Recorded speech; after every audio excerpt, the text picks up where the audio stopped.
Hey y'all, it's Lisa with a love note for February 13th. Hope you're having a great weekend and staying warm. I don't know about in your neck of the woods, but here in Oklahoma, it is like bitterly cold. And apparently that's going to be continuing. So I hope you're staying warm wherever you are. Today, the guides came in with a message about how our belief is not required for miracles to happen. It's not required. However, asking is necessary if we actually want to co-create with the divine. So the idea here is that sometimes people aren't exactly sure what they believe. Do I believe in angels? Do I believe in ascended masters? Do I believe that asking for help actually works? Do I even believe that there's a God? What do I believe?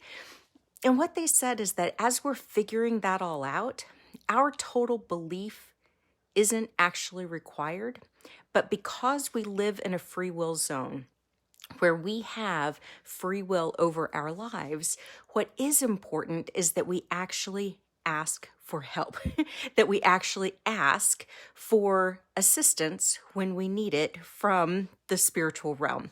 You know, they reminded me of a couple of examples.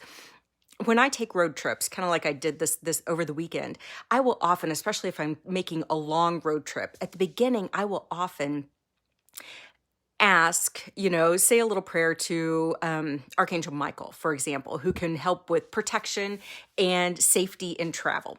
And I will also say a little prayer to St. Francis to keep the animals off the side of the road, keep them safe on the side of the road because I don't want to encounter them while I'm driving.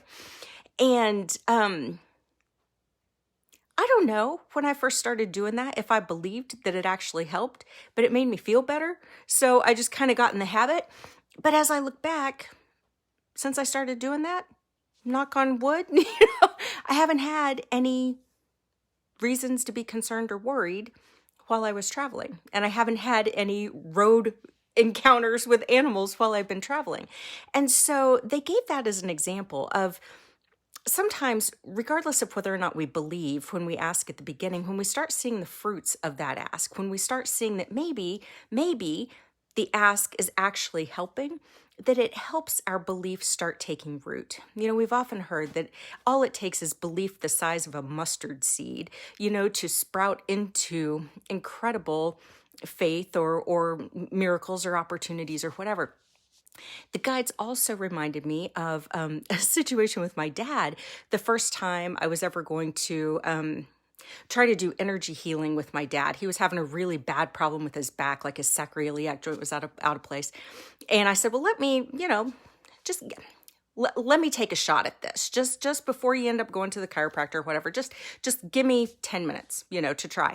And he's like, I don't think I believe in any of your hippy dippy freaky shit. I said, Dad, you don't have to believe. Just lay down and hush and let me do my thing. I'm not even going to touch you. I'm not going to hurt you. Just let me try. And he didn't believe, but I knew his belief wasn't necessary for the work to work if it was going to work, And so sure enough, within, 10, 15 minutes at the most, we both heard a loud pop. And he said, you know what just happened? I'm like, what just happened? He said, my sacroiliac just went back into place. I don't even understand how that could even be possible. I don't even believe in this. I don't know how that's possible. I said, but it happened? He said, yeah. I said, do you believe now? He was like, well, I guess that's kind of proof that I need to believe. And so he didn't believe at the beginning. He experienced it. And then, hey, there's a little bit more faith that maybe there's something to this. I mean, energy healing is just one example of that. But what they were really talking about is our faith in something bigger than ourselves, our belief that we are loved beyond our own recognition. Sometimes it's hard for us to actually believe that. It's hard for us to lean into that for whatever reason. And they are encouraging, you don't even have to believe it for it to be real. You don't have to believe it for it to be true. It just is. But the more we see kind of proof, or the more we allow ourselves to lean into, is it possible that I'm loved beyond recognition? Is it possible that if I ask for help from the divine, that it'll be granted, it'll be given? Is it possible that simply by asking, I am creating an invitation and opening a door so that assistance is more available. Going back to this idea that, we do live in a free will zone. So yeah, it often feels to me like our guides are up there watching us struggle, watching us be frustrated. And they're sitting there on their hands going, come on, just ask, come on, just ask, just waiting for that door to be opened so they can give us an assist. But because they love us and because they know that we are in a free will zone where our soul gets to grow and learn, they're not going to jump in and do the work for us because that denies us the learning opportunity. And they're just waiting for us to ask. Twiddling their thumbs sometimes, smacking themselves in the forehead sometimes probably, but just wishing that we would ask. It's okay to ask.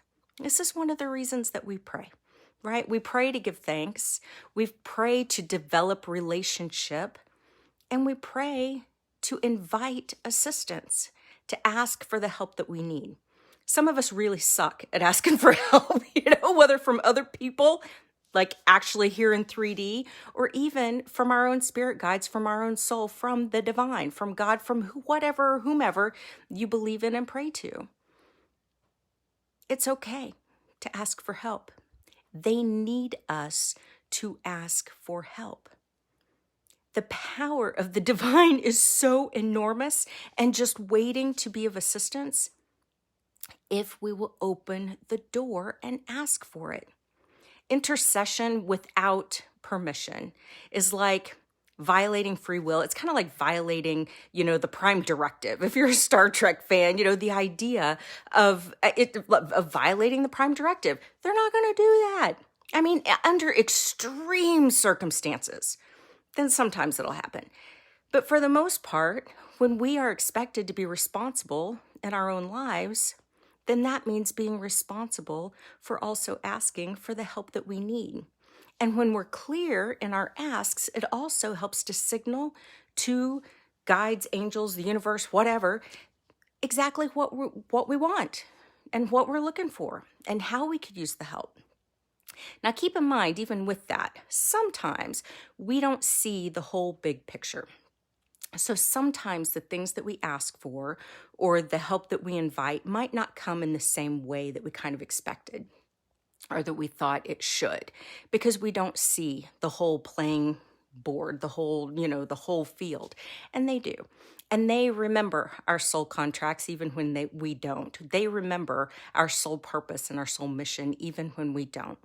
So there are some times that for our own benefit, some of our asks or some of our prayers might not be answered in exactly the way we thought that it should be, because maybe it just means that there's something better, something even more aligned, something that's more consistent with the path of our soul waiting for us. I think there was a Garth Brooks song about this or something. But the bottom line is it might not always look the way that we think it should. There's that should word again, right? But we have to ask. We have to be active participants in our own assistance. And if we are interested in co-creating with the divine, of opening those doors of higher levels of consciousness to actually help us experience even greater success, greater love, greater health, greater whatever here in the third dimension, we got to ask for it. We've got to actively participate in our own life and our own relationship with the divine. So that's what the guides had to say today.